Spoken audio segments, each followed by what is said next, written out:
आप सभी दर्शकों का एक बार फिर से मैं अपने चैनल में स्वागत करता हूं। आप सभी का अभिनंदन करता हूं। दोस्तों, आज हम लोग लाइपोमा के बारे में बात कर रहे हैं। लाइपोमा एक मेडिकल टर्म है। साधारण भाषा में इसको फैटी ट्यूमर्स कहते हैं। यानी ये जो गांठें होती है, ये चर्बी की गांठें होती है, चर्बी से बनी हुई होती है, ये फैट्स के ट्यूमर होते हैं।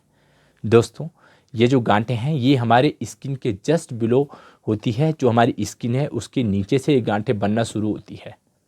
दोस्तों, वैसे तो ये जो गांठें हैं हमारी स्किन में कहीं पर भी किसी भी जगह से शुरुआत इसकी हो सकती है। बॉडी में कहीं पर भी पाई जाती है, लेकिन कॉमनली ज़्यादातर ये गांठें नेक के आसपास, गर्दन के आसपास, हमारे शोल्डर में, हमारे कंधों के आसपास, या हमारे कमर में, हमारे पेट वाले भाग में, या हमारे हाथों में, आर्म्स में, या थाइज़ में, ऐसी जगह ये गांठें ज़्यादातर देखी जाती है जहाँ पे मसल्स का ज़्यादा इन्वॉल्वमेंट होता है। दोस्तों, ये जो गांठें हैं, ये इनका जो साइज़ है ये 1 से 10 सेंटीमीटर डायमीटर की होती है। ज़्यादातर मोस्टली ये साइज़ छोटी छोटी इसी साइज़ में गांठें होती है, लेकिन कुछ केस में ये गांठें 10 सेंटीमीटर से बड़ी भी हो सकती है। दोस्तों, एक ज़रूरी information, lipoma are common benign subcutaneous tumours of fat cells. यानी ये जो गांठें हैं ये साधारण गांठें होती है। ये गांठें कैंसरस नहीं होती है, कैंसर की गांठें नहीं होती है, मैलिग्नेंसी वाली कोई बात इनमें नहीं होती है। दोस्तों, ये जो गांठें हैं ये सॉफ्ट होती है। यदि आप इसको अपने फिंगर से टच करते हैं तो ये सॉफ्ट गांठें होती है, ये मूवेबल होती है। यदि आप अपनी फिंगर से इसको मूव करते हैं तो ये गांठें मूव होती है। ये पेनलेस गांठें होती हैं, इनमें दर्द नहीं होता है, ये स्लोली ग्रो करती है, धीरे धीरे धीरे इनका साइज़ बढ़ता है।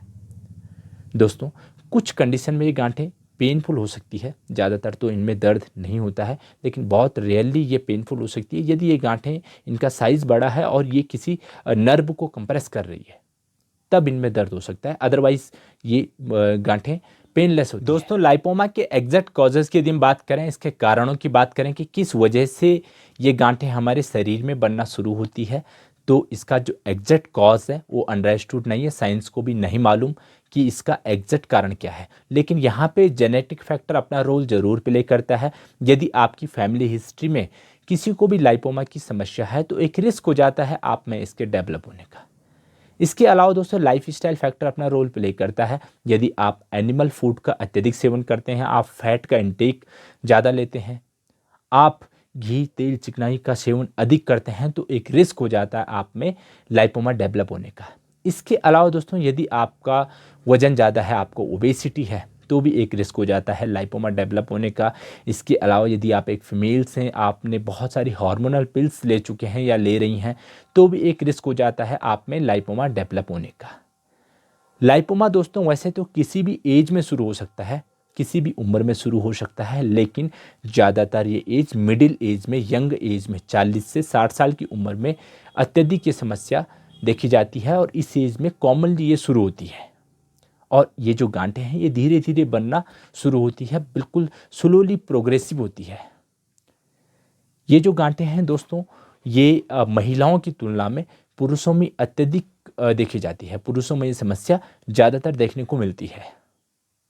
दोस्तों, एलोपैथी साइंस में इसके लिए सर्जरी रिकमेंड होती है, लेकिन सर्जरी आप तभी करवा सकते हैं यदि आपको एक गांठें हैं या दो हैं, तीन हैं, इनका साइज़ बहुत बड़ा है। लेकिन यदि आपको छोटी छोटी बहुत सारी गांठें हैं, आपके पेट में है, या आपके थाइज़ में है, या आपके आर्म्स में है, बैक में है, कंधे में है, तो इसके लिए सर्जरी आप नहीं करवा सकते हैं। ऐसे केस में दोस्तों, होम्योपैथी एक अच्छी कारगर पद्धति सिद्ध होती है। एक ज़रूरी इन्फॉर्मेशन दोस्तों, यदि आपको ये गांठें हैं, आपके शरीर में गांठें हैं, और वो गांठें स्किन में फिक्स है, यानी नॉन मूवेबल है, आप उसको अपनी फिंगर से मूव करने की कोशिश करते हैं, लेकिन वो फिक्स गांठें हैं और वो छूने में हार्ड है, वो गांठें, उनकी ग्रोथ रैपिड है, जल्दी जल्दी वो गांठें बड़ी हो रही है, आकार में, साइज में बढ़ रही है, और पेनफुल गांठें हैं, तो दोस्तों यहाँ पे आपको अर्जेंट नीड हो जाती है मेडिकल कंसल्टेशन की। यहाँ पे आपको डॉक्टर को अर्जेंट कंसल्ट करना चाहिए। दोस्तों, लाइपोमा के होम्योपैथिक ट्रीटमेंट की यदि हम बात करें, इन गांठों की होम्योपैथिक दवाई की यदि हम बात करें, तो बहुत सारी मेडिसिन होती है जो लाइपोमा के केस में कारगर है। लेकिन दोस्तों, वो medicine case to case vary होती है। उन मेडिसिन का सिलेक्शन प्रॉपर पेशेंट्स की पूरी केस स्टडी के आधार पर डिपेंड होता है। लेकिन यहाँ पे दोस्तों मैं आपको 2 बेस्ट और इफ़ेक्टिव मेडिसिन बताऊँगा। यदि आपको ये लाइपोमा की समस्या है, इन गांठों की समस्या है, तो इन दोनों दवाइयों का सेवन आप कर सकते हैं। पहली मेडिसिन होती है ब्राइटाकार 1M। इसको स्क्रीन में अभी आप देख रहे हैं। इसको आप वंस इन अ वीक लेंगे, हफ्ते में एक बार 1 डोज लेंगे। इसके साथ साथ ही दूसरी मेडिसिन होती है दोस्तों कैलकेरिया कार्ब 30। इस दवाई को आप सुबह दोपहर शाम 3 बार डेली रिपीट करेंगे। इस दवाई को आप होम्योपैथी की मीठी गोलियों के माध्यम से भी ले सकते हैं और आप लिक्विड भी ले सकते हैं। इन दोनों दवाइयों को दोस्तों आप कुछ मंथ तक रेगुलर करेंगे तो आपको अच्छे परिणाम देखने को मिलेंगे। Thank you. Thanks a lot.